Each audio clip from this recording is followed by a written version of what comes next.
Alright guys, make sure you don't block yourself from seeing Blockers this weekend.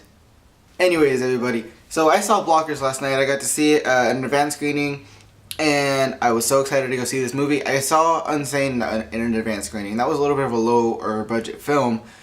So seeing Blockers, something that's a little bit bigger, something a little bit more known, is a lot of fun and I was really excited to see it. Now, from what I can tell, Blockers did not get a lot of advertising or marketing done for the movie. I may be wrong, I don't watch a lot of TV.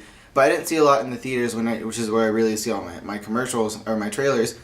And I didn't see a lot of trailers for Blockers on any movies that I've seen recently. However, I really wish this movie was advertised a lot more because it is such a great movie.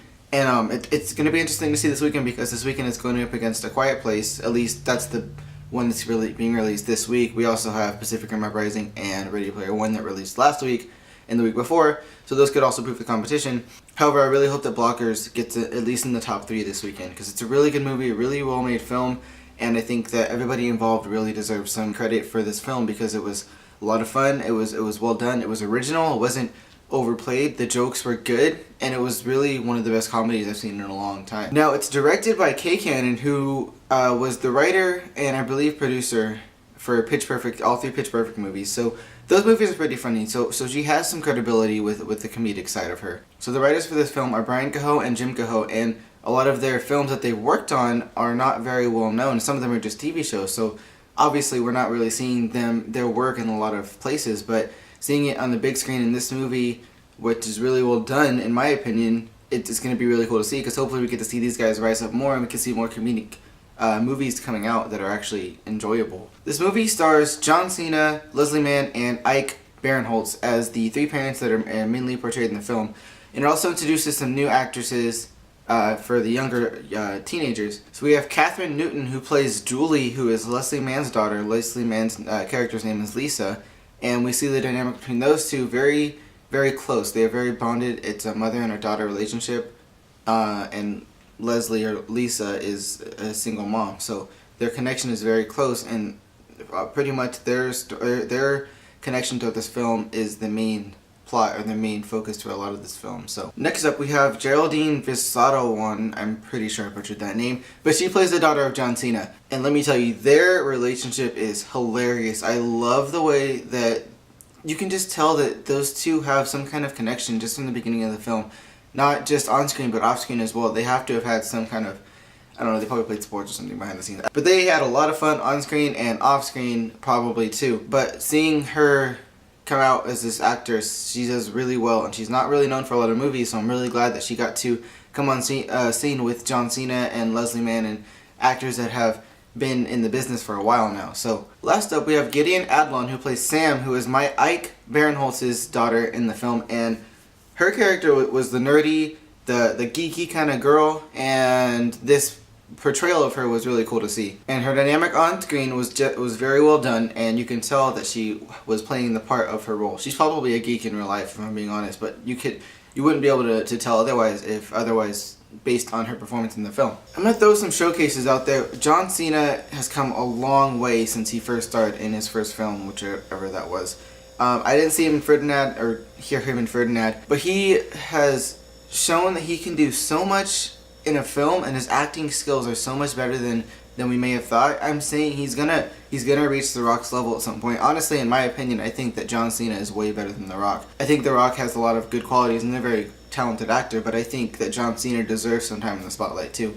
And he's getting there. He's going to get more and more films to be starring in. Eventually he's going to reach where The Rock is at, and he's going to be some movie star legend, and it's going to be fantastic because we're going to have these awesome previous wrestlers become these great movie stars, and it's going to be a lot of fun. What Leslie Mann does in this film is she's almost sort of like a vehicle for the film.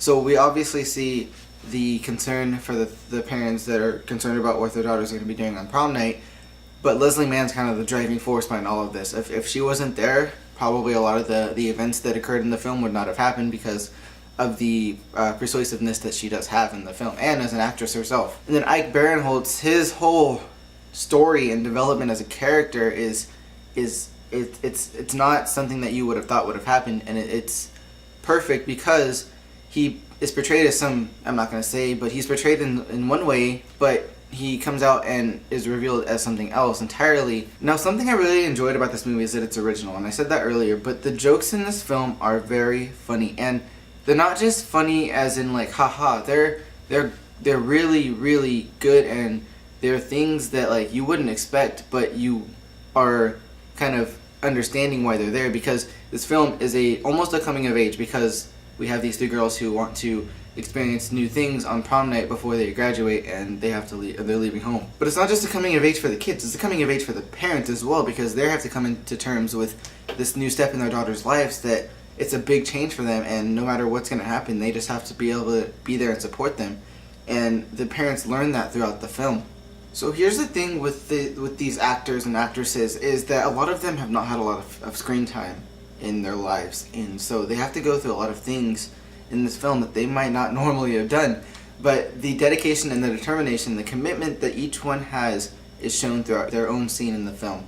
And it's perfect because we are seeing them put in these awkward situations, and then they're willing to work with these awkward situations. And these are ones that you can't just create out of CGI. These are real life things, and they're happening. And I have to give it to every single actor and actress that was in this film because of the commitment that they really wanted to put in this. Overall, everybody, this movie did a very good job at blending comedy and coming of age and bringing them into one story and creating a plot that really kind of drove the movie forward and taught everybody a lesson for both parents and for children, because of the steps that are being taken in the film and the new experiences that they're also experiencing.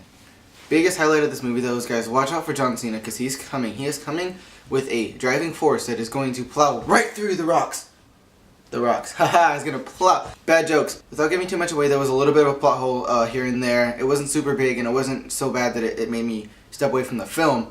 But there are just a couple plot holes that just kind of, you can notice and then you can look back on and say, oh yeah, they could have done that differently, or maybe something else would have happened. But overall, everybody, I'm going to go ahead and give it an 8 out of 10. This movie was very well done, very good movie, very funny. I loved all the actors and actresses that were involved, and I'm really glad that Kay Cannon got to come out with this film and use it as a way almost to start a new directing maybe. She hasn't really directed a lot of films, so maybe this is a new step for her. But overall, she is very funny, and the writers, whoever wrote the script for this movie, are also very funny. I'm really, really glad that this movie is out. You guys really need to go see this movie. It's either between that or A Quiet Place this weekend. Honestly, I'm going to go see A Quiet Place this weekend too, so either one are probably really good movies. John Krasinski gets to direct that one, so this is also a new kind of director kind of view. But go see the movie. You need to see it. Don't let anything block you from the movie. Go take the time to go and see Blockers. Go see Blockers. Anyways, everybody, go and see Blockers because it's a very good movie. And then after you see Blockers, go on Facebook, Instagram, Snapchat, Twitter, all the social media accounts, LinkedIn. I don't think that's a thing anymore. MySpace. Wow, that's old. Still use MySpace, right? Go on your social media accounts and tell all your friends and family to go and see this movie. Only if they are above 17, because it is rated R. Come on, guys. Ratings are for real. Those are necessary, especially for this movie. But while you're on the social media accounts, don't forget to go ahead and like and follow me on Twitter, Snapchat, Instagram. They will be down below. And go ahead and go on YouTube and subscribe to my channel and watch some more trailer reactions and videos and reviews. The movie's a lot of fun. Please go watch it. 8 out of 10 is not a bad score at all. It got pretty good on Rotten Tomatoes as well. I believe it was an 89% or somewhere around there. So please go and check out this film, and don't forget to like and subscribe to my channel. So anyways, everybody, thank you for tuning in. I will have a new video on Quiet Place up soon. As soon as I see that movie, I'm going to see it tomorrow night actually. So please go ahead and check in for that as well. Check out for this weekend. It'll be up, I promise. Anyways, love you guys. Peace. Love. Blockers.